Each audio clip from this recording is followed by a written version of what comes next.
Hello everyone, my name is Arya Jekurchar and I am a legal intern at Lexi & Company. I am also a fourth year BLB student from GR Kare College from Margao, Goa under Goa University.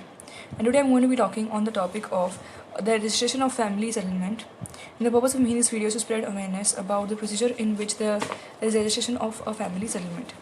Family settlement which does not create any right is presently cannot be treated as inadmissible on the grounds that it is not registered.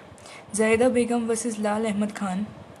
It was held this. Then Section 17(1)(a), the document containing contracts to transfer for consideration any immovable property for the purpose of Section 53(a) of the Transfer of Property Act 1882, shall be registered in if they have been executed on or after the commencement of the registration or other related laws, Amendment Act 2001, and if such documents are not registered on or after such commencement, they shall not have no effect for the purpose of the said Section 53(a) was inserted by Act 48 of 2001.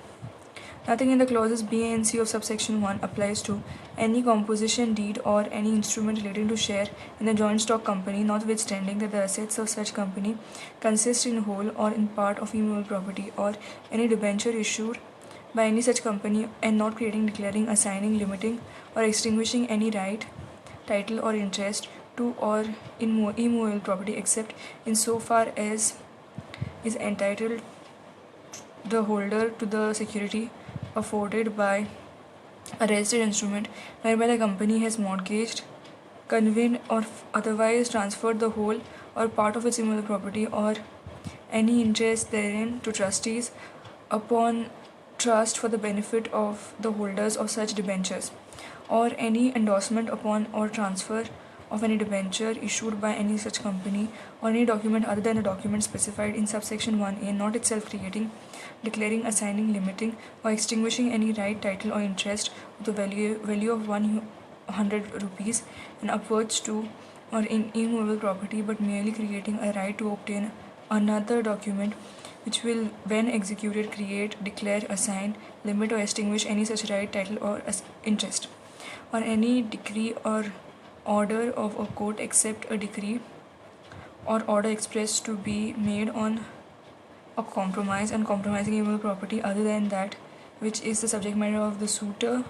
proceedings, or any grant of immovable property by government, any instrument of partition made by the revenue officer, any order granting a loan or instrument of collateral security granted under the Land Improvement Act 1871 or the Land Improvement Act Loans Act 1883, or any other granting loan under the Agricultural Loans Act 1886, or instrument for securing the repayment of loan made under the Act, or any order made under the Charitable Endowment Act 1890, vesting any property in a treasurer or charitable endowments, or divesting any such treasurer of any property or any endowment, or on a mortgage deed acknowledging the payment of the whole or any part of the mortgage money, and any other receipt for payment of money due on a mortgage when the receipt does not purport to extinguish the mortgage, or any certificate of sale granted to the purchaser, or any property sold by public auction by a civil or revenue officer.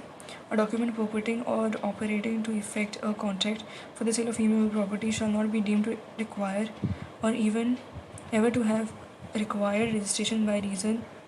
only of the fact that such document contains a recital of the payment of any earnest money or of the whole or any part of the purchase money. Authorities to adopt a son executed after the 1st day of January 1872 and not conferred by a will shall also be registered. Under Clause A of Section 17(1), an instrument of gift of immovable property requires registration under the Act, whatever be the value of the property. Charan versus Sucha. The document of agreement to sell is not executed by all the sellers, then cannot be presented by registration. Narbada Prasad versus Manik Darbar. A gift deed executed by Muslim simultaneously with the oral gift is required to be registered. Farid Sahib versus Ahmad Sahib. It was further held that it is well settled law that any gift deed executed by a Mohammedan which is not registered affects the validity of gifts. Thus, if there is a document by which a property is gifted and it has been executed simultaneously with an oral gift, the document must be registered for its validity and authenticity. Please do like, share, and subscribe and comment on my video. And do like and subscribe our channel Let's Click. And make sure to press the bell icon to get notifications when you post a video. Also, please give a feedback on this video and previous videos, which you can see on this YouTube channel. Also, if you have any questions related to this video or any previous videos, please post it in the comment section below. I will reply as soon as possible. Lastly, this video doesn't solicit any type of promotion or advertisement as per the Bar Council guidelines of Bar Council of India, and the sole purpose of this video is for educational purposes only. Thank you.